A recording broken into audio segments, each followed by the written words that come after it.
제가 교재 94쪽을 읽겠습니다. 교재 94쪽입니다.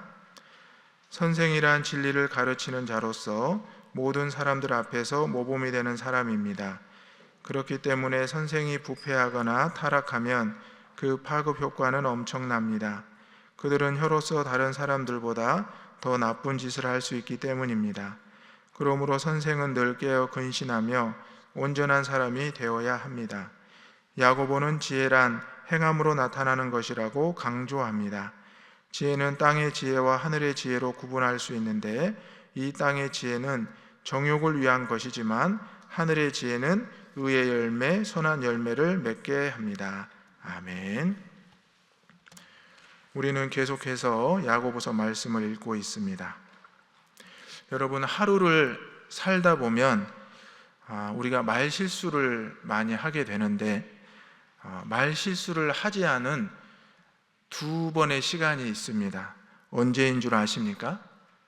바로 새벽에 눈을 떠서 일어나서 이곳에 교회에 오는 이 시간이고요. 두 번째는 밤에 잠들기 직전입니다. 왜 그 시간에는 말 실수를 하지 않을까요? 말을 하지 않기 때문입니다. 이처럼 우리는 말을 하기 시작하면 그 누구라도 실수를 하게 마련입니다. 아내와 남편의 대화 속에서도 말실수 때문에 서로 감정을 상하게도 하고, 또 부모와 자녀 간에도 대화를 하다 보면 말실수를 하게 마련입니다. 특별히 교회 안에서도 마찬가지입니다. 성도끼리 오랜만에 만나서 이야기하다 보면 또 말실수를 하게 되고, 때로는 목회자와 성도들 간에서도 말실수가 일어나게 되고, 세상에서 직장에서나 모든 상황 속에서 우리는 말실수를 하게 됩니다. 그렇다면 우리가 이 말실수를 하지 않기 위해서는 어떻게 해야 될까요? 아예 말을 하지 않아야 될까요? 그건 아닙니다. 오늘 야고보서 3장 말씀을 통해서 기도의 제목을 나누면서 우리가 어떻게 그리스도인으로서 말실수를 줄이고, 또 우리 입 안에 있는 혀를 통해서 어떻게 하나님을 찬송하고 또 하나님의 지혜를 증거할지를 살펴보도록 하겠습니다. 첫 번째 기도 제목은 말에 실수가 없게 하소서입니다.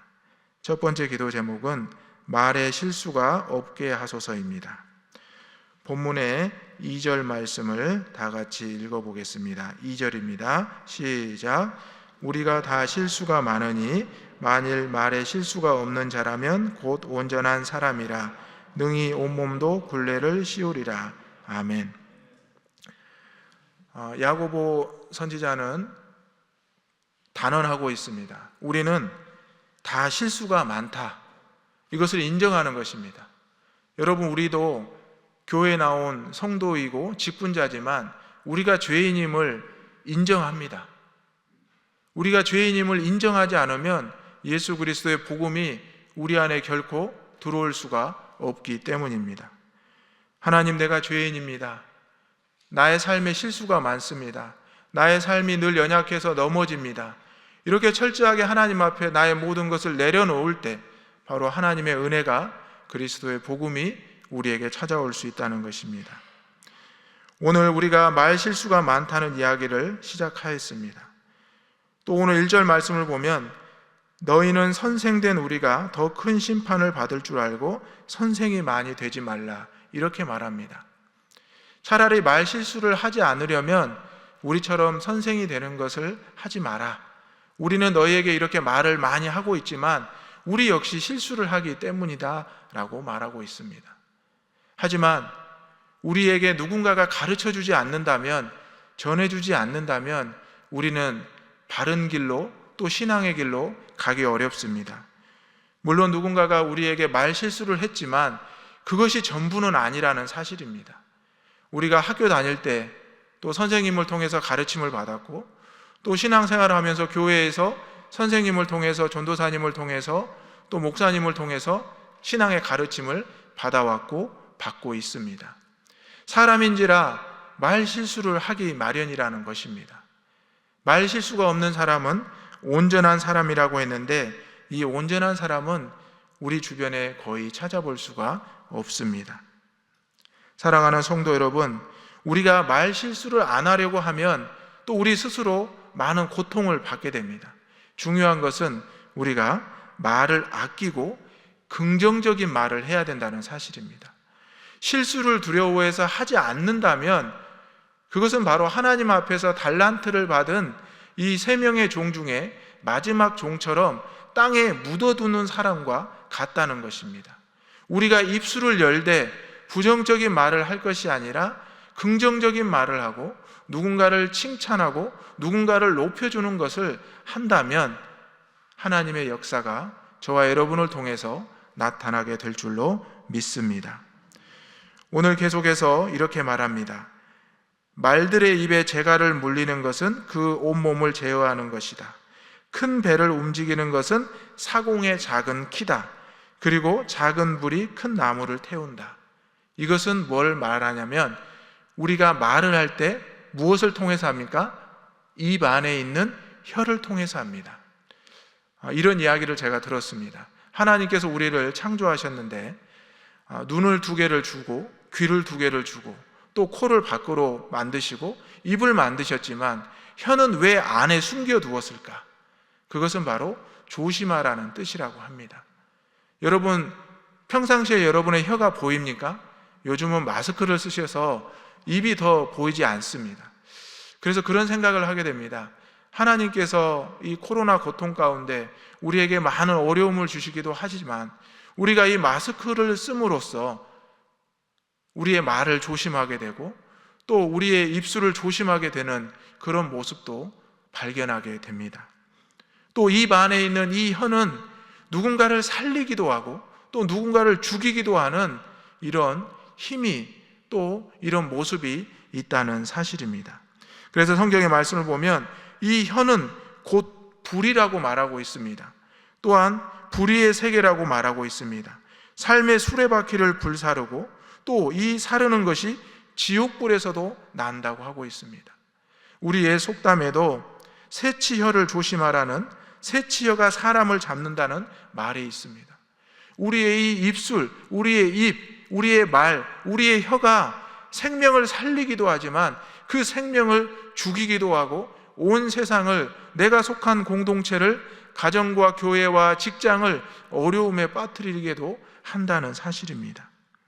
우리가 말을 뱉으면 주워 담을 수 없습니다. 그래서 어찌 보면 우리의 속담에 말과 혀와 입에 대한 속담이 참으로 많습니다. 사랑하는 성도 여러분, 오늘 우리는 이제 새벽 기도회를 마치면 세상에 나아가게 될 것입니다. 그러면 여러분은 누군가와 인사하게 될 거고 말을 하게 될 것입니다. 그러면 누군가에게 힘을 주고 긍정적인 에너지를 줄 수도 있지만 누군가의 단점을 이야기하면서 누군가의 마음을 상하게 할 수도 있습니다. 누군가가 또 우리에게 그럴 수 있습니다. 그러면 우리가 어떻게 해야 되겠습니까? 그분을 위해서 마음으로 기도하면서 오히려 나를 핍박하고 나를 조롱하는 그분을 위해서, 그들을 위해서 우리가 오히려 칭찬하고 긍정적인 말을 하는 우리의 입이 또 우리의 혀가 되어야 될 줄로 믿습니다. 우리는 이 세상을 살아가는 것이 참으로 어렵습니다. 또 이 코로나 시기에 우리의 주변이 점점 어려워지고 있습니다. 하지만 우리는 교회 안에서 또 하나님 안에서 하나님 말씀으로 힘을 얻고 살아가는 그리스도인들입니다.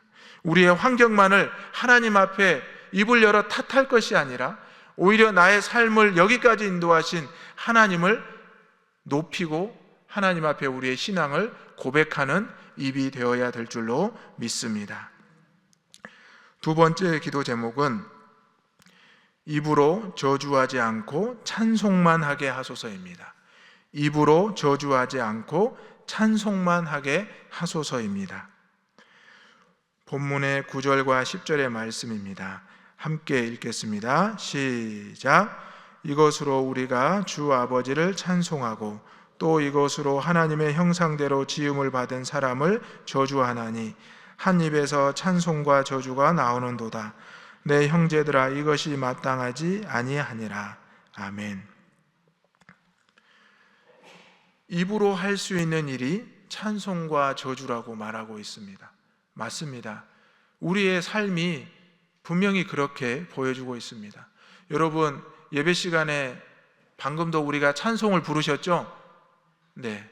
그런데 여러분이 누군가와 싸우고 다툼이 있을 때는 어떻게 합니까? 상대방을 아프게 하는 말을 서슴지 않고 내뱉습니다. 우리의 입에서 어떻게 찬송과 저주가 함께 나오고 있습니까? 성경 말씀에 보면은 샘이 한 구멍으로 어찌 단물과 쓴물을 내겠느냐. 맞습니다. 샘은 그 물이 일정합니다. 그런데 우리의 입술은, 우리의 마음은, 심령은 왜 일정하지 않는 것일까요? 우리가 기분이 좋으면 좋은 말을 하고 기분이 나쁘면 악한 말을 하는 것이 우리의 모습 아닙니까? 오늘 초대교회 성도들 가운데서도 교회 안에서 예수 그리스도를 구주로 믿고 고백했지만 성도들끼리 서로 상처를 주고 또 아픔을 들춰내고 또 서로를 핍박하고 조롱하는 일들이 많았다는 사실입니다. 외부의 핍박도 많은데 내부적으로도 서로를 비난하고 조롱하고 누가 더 크냐, 누가 더 작으냐, 제자들처럼 이런 연약한 모습들이 나타났다는 사실입니다. 무화과 나무에서 감람나무 열매를 맺겠습니까? 포도나무에서 무화과 나무를 맺겠습니까? 결코 짠물이 단물을 내지 못합니다. 당연한 것을 야고보서에서 기록하고 있습니다. 사랑하는 성도 여러분, 당연한 삶을 우리가 왜 살지 못하고 있습니까? 자꾸 잊어버리기 때문입니다. 우리 예수님께서 나에게 은혜를 주셨고 하나님께서 나에게 은혜를 주셨다는 것을 자꾸 잊어버리기 때문입니다. 하나님의 의를 말하기 전에 자꾸 내 의를 말하고 자기 교만을 말하고 자기 확신을 말하기 때문입니다. 내가 예수님을 아는데 예수님은 이런 분이야. 내가 하나님을 아는데 이런 분이야. 내가 성령님을 아는데 이런 분이야. 그렇지 않습니다. 물론 하나님이 저와 여러분에게 은혜를 주셨지만 그것은 하나님께서 우리의 형편에 따라 주신 것입니다. 누군가에게 그것을 강요할 수는 없습니다. 왜냐하면 그분 역시 한 생명 한 생명 하나님을 인격적으로 만나고 있고 만나기 때문입니다. 부모의 신앙을 자녀에게 강요할 수 없는 시대가 되었습니다. 내 신앙을 누구에게 권면할 수는 있지만 강요할 수 없게 되었습니다. 하지만 그분들의 신앙 역시 존중받아야 됩니다. 오늘 우리의 입으로 저주를 하시겠습니까? 찬송을 하시겠습니까? 요즘 우리는 유튜브를 많이 봅니다. 유튜브에서 찬양을 들을 수도 있고요. 또 욕설을 하는 이런 유튜브도 많이 볼 수 있습니다. 그런데 우리는 찬양을 듣다가 어느 순간에 또 유튜브에 뜨는 세상적인 호기심에 그것을 클릭할 때가 있고 세상적인 언어와 세상적인 쾌락을 듣고 또 마음에 은근히 즐거움을 느낄 때도 있습니다. 이것이 바로 찬송과 저주가 우리 주변에 널려 있다는 사실입니다. 우리는 영적인 분별력으로 이것을 선택할 수 있어야 됩니다. 야고보서는 분명히 이것을 말합니다. 시험이 있지만 하나님이 주시는 시험이 있고 세상이 주는 유혹이 있다라고 말했습니다. 또 우리가 그것을 믿음으로써 이겨내고 그 믿음은 행함으로써 증명을 해야 된다고 말하고 있습니다. 오늘 다시 하나님 앞에서 우리의 입술을 열되 하나님을 찬양하고 우리의 말에 실수가 없어야 된다고 분명히 말씀하시는 것입니다. 사랑하는 성도 여러분, 우리의 입술이 찬송만 하는 입술이 되기를 소망합니다. 하나님 말씀만 읽는 입술이 되기를 소망합니다. 복음을 전하는 입술이 되기를 소망합니다. 생명을 살리는 입술이 되기를 소망합니다. 내일은 거룩한 주일입니다. 한 주간 기대했던 하나님 말씀을 목사님을 통해서 듣습니다. 목사님의 입술을 주장해 주십시오. 목사님의 그 말씀에 준비하는 모든 과정 가운데 하나님이 함께하여 주십시오. 또 듣는 우리의 마음을 준비하여 주십시오. 옥토와 같이 기경하여 주십시오. 그리고 내가 그 말씀을 들었다면 그 말씀을 전할 수 있는 입술과 혀를 허락하여 주십시오. 이렇게 고백할 수 있는 저와 여러분이 되시기를 소망합니다. 세 번째 기도 제목은 하나님의 지혜를 사모하게 하소서입니다. 하나님의 지혜를 사모하게 하소서입니다. 본문 15절 말씀을 함께 읽겠습니다. 15절입니다. 시작. 이러한 지혜는 위로부터 내려온 것이 아니요 땅 위의 것이요 정욕의 것이요 귀신의 것이니. 아멘. 여러분, 시험도 두 가지가 있다고 했습니다. 지혜도 두 가지가 있습니다. 하늘로부터 오는 지혜가 있고 밝음 읽은 세상으로부터 오는 지혜가 있습니다. 여러분은 어떤 지혜를 사모하시겠습니까? 바로 하늘로부터 오는 지혜, 하나님으로부터 얻는 지혜를 사모하시기를 바랍니다. 솔로몬이 왕위에 올랐을 때 가장 먼저 했던 것은 기브온 산당에 가서 하나님 앞에 지혜를 구했습니다. 어떤 지혜를 구했습니까? 바로 하나님께서 나에게 맡겨주신 이스라엘 백성들을 내가 판단할 수 없으니, 내가 다스릴 수 없으니 하나님께서 나에게 하나님의 지혜를 주십시오라고 말하였습니다. 바로 그것이 바른 리더십이고 하늘로부터 오는 지혜를 구하는 성도의 모습입니다. 오늘 저와 여러분의 모습도 이런 모습이 되어야 합니다. 하늘로부터 오는 지혜는 17절과 18절에 나와 있습니다. 다 같이 읽어보겠습니다. 시작. 오직 위로부터 난 지혜는 첫째 성결하고 다음에 화평하고 관용하고 양순하며 긍휼과 선한 열매가 가득하고 편견과 거짓이 없나니 화평하게 하는 자들은 화평으로 심어 의의 열매를 거두느니라. 아멘. 잠언서 10장 19절에도 이런 말이 있습니다. 말이 많으면 허물을 면하기 어려우나 입술을 제어하는 자는 지혜가 있도다. 아멘. 바로 하늘로부터 오는 지혜가 우리의 말과 우리의 입술과 우리의 혀를 제어할 수 있다는 사실입니다.